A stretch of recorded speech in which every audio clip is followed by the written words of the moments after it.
Olá, neste IELTS Reading Assignment nós temos dois tipos de exercício que são muitíssimo importantes e que inclusive podemos até mesmo dizer que são os mais difíceis do exame IELTS Reading. O primeiro é o tipo de atividade que nós denominamos de List of Headings, onde que temos que utilizar diferentes títulos para cada um dos parágrafos. E, igualmente, temos aqui um grupo de questões para classificarmos como true, false, not given. É óbvio que antes também temos este grupo de sentenças e nós vamos estar falando sobre elas, mas de fato este é um assignment que abrange atividades bem importantes IELTS, portanto, vamos ficar bem atentos aqui na explicação. Então, começando pelo começo, você tem aqui essas atividades de completar sentenças. A primeira questão que nós temos que realmente prestar atenção é que não podemos utilizar mais do que 3 palavras como resposta para completar a sentença. Por quê? Você tem a necessidade de respeitar ao pé da letra essas instruções. Caso contrário, se você escrever uma sentença que no final a resposta que você deu tenha mais do que 3 palavras, mesmo se a informação que você selecionou está correta, a sua resposta vai ser considerada errada porque simplesmente desrespeitou as instruções. Então, primeiramente, sempre extra atenção com as instruções, tudo bem? Com isso dito, depois de termos essa questão devidamente vista por nós, temos que ficar muito atentos com relação a esses espaços em branco e também as palavras que vêm logo antes. Por quê? E também depois, caso tenhamos esses espaços em branco aqui, sendo bem no meio da sentença. Por quê? Elas definem o contexto da palavra que você, na realidade, precisará de encaixar na sentença para completá-la, e oferecendo, portanto, a referência de onde no texto você encontrará a resposta. Uma questão muito importante para você fazer à medida em que você lê o texto é você ir destacando palavras-chave neles. Ou melhor, nele, em cada um destes parágrafos. Então, o que são palavras-chave que você destaca no texto à medida em que você vai o lendo? Palavras-chave são palavras que definem com exatidão os contextos e as informações específicas abrangidas por cada um dos parágrafos. Então, nomes próprios, seja de pessoas ou de organizações, números, datas, anos, números escritos tanto de forma numérica quanto de forma por extenso, não é? Tendo isso em vista, nós temos aqui IQ tests, 1920, 1960, IQ tests again. Todas essas sendo expressões que definitivamente são palavras-chave que definem com exatidão o tipo de informação específica que o parágrafo A abrange. Aqui igualmente, não é? Welsh, Spanish, Hebrew, English, IQ test novamente, IQ test. O que mais? New York, Rural Welsh backgrounds. Ou seja, esse parágrafo abrange essas informações específicas. Por que você vai destacando informações ou dados específicos nos parágrafos à medida em que você vai os lendo? Porque são exatamente essas informações que vão estar presentes aqui nas questões.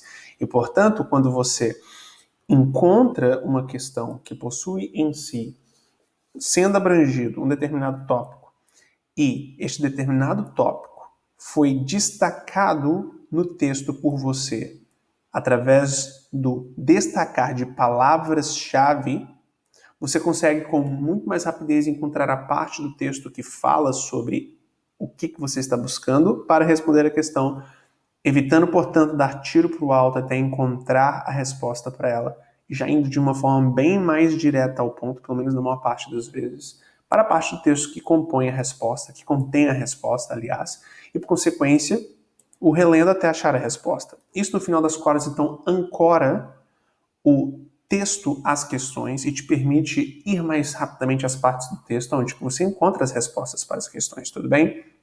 Então, muita atenção para isto. Tendo isso em vista, agora temos aqui esse tipo de questão que nós denominamos de list of headings. Você vai ter que, tendo em vista essa lista de headings, que vai do 1 ao número aqui, que no caso seria o 9, número romano. Sempre utilize o número romano na sua resposta quando você está falando de questões como essa. você vai ter que dar títulos a parágrafos, ou seja, desta lista você vai ter que tirar um título para o parágrafo B, desta lista para o parágrafo C, D, E e assim por diante. Então, a maneira como você faz esse tipo de questão, ela é, de fato, algo que pode ser muito mais simples caso você tenha uma técnica por trás. E a técnica é, primeiramente, ao mesmo tempo em que você tem essa grande lista de alternativas, o fato é que, na maior parte das vezes, 90% dessas sentenças, desses possíveis títulos, não vão ser relacionados ao parágrafo que você está querendo nomear, nem de forma indireta. Ou seja, você, de uma forma muito óbvia, já vai conseguir excluir um determinado título do parágrafo. Então, no final, você vai, de uma forma muito rápida, por exclusão, chegar a um pequeno grupo de alternativas, ou seja, de possíveis títulos para o parágrafo. Sempre fica entre 2 e 3. Mais de 90% das vezes são somente 2 títulos que você chega ao final como sendo títulos que fazem sentido serem relacionados a um determinado parágrafo. Com isso dito, nós temos que compreender que o título definitivamente tem que ser selecionado. Para nomear o parágrafo. Não é possível você ter 2 títulos para o mesmo parágrafo. E, inclusive, com muita frequência, você tem 2 títulos que podem, sim, de uma forma realmente sólida, serem relacionados ao mesmo parágrafo, porque às vezes o parágrafo fala sobre 2 assuntos que são abrangidos por esses 2 títulos que você acha que podem ser relacionados. Agora, quando você chega por exclusão a este grupo de 2 últimos títulos, você na realidade precisa se questionar. Você tem qual assunto proporcionalmente mais abrangido pelo parágrafo? E aí, tendo isso como referência, você seleciona o título que mais relaciona a este assunto. Porque, genuinamente, às vezes um parágrafo abrange 2 tópicos. Só que qual que é o tópico no qual, por exemplo, ele dedica mais linhas, não é? É tendo isso como referência que você define, portanto, qual é o título que melhor se encaixa àquele parágrafo, tudo bem?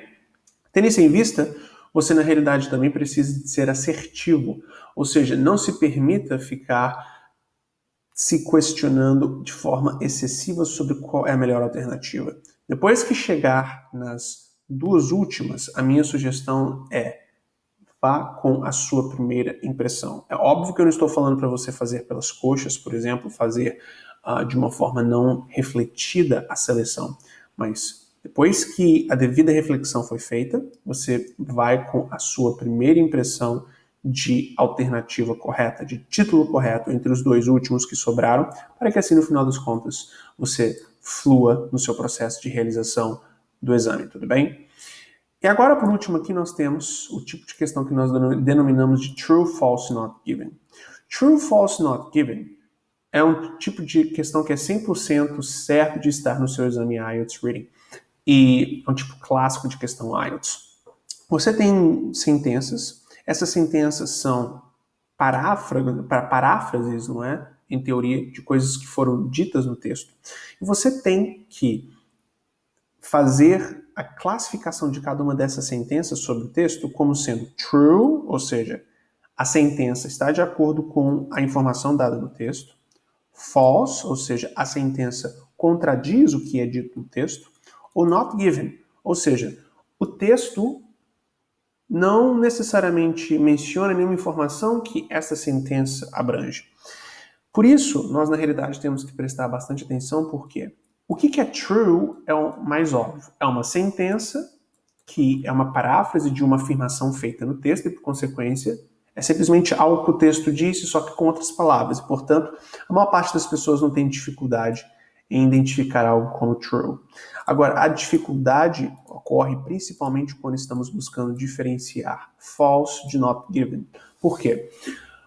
Principalmente o not given, você tem 2 possíveis possibilidades. A primeira e a mais óbvia é a sentença fala sobre algo que em nenhum momento foi nem negado nem afirmado pelo texto, não foi nem ao menos mencionado. Portanto, você não tem como concluir se o texto de fato fala ou abrange este ponto ou não.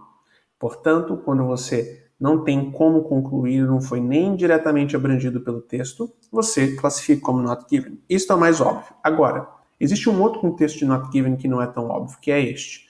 Você tem uma sentença que fala sobre algo que o texto fala sobre, chega a uma conclusão que o texto não chegou, mas o texto também não nega.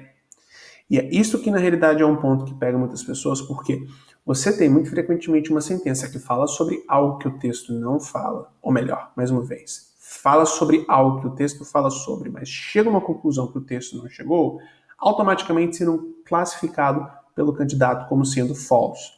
Mas quando você tem uma circunstância como essa, ou seja, você tem uma sentença que fala sobre algo que o texto fala sobre, mas conclui algo que o texto não concluiu, você precisa de fazer uma reflexão extra. Ou seja, você precisa de refletir. Ok, isso daqui, ao mesmo tempo em que o texto não conclui o que essa sentença concluiu, o texto também nega. Porque se o texto também não negar, não pode ser false. Também tem que ser not given.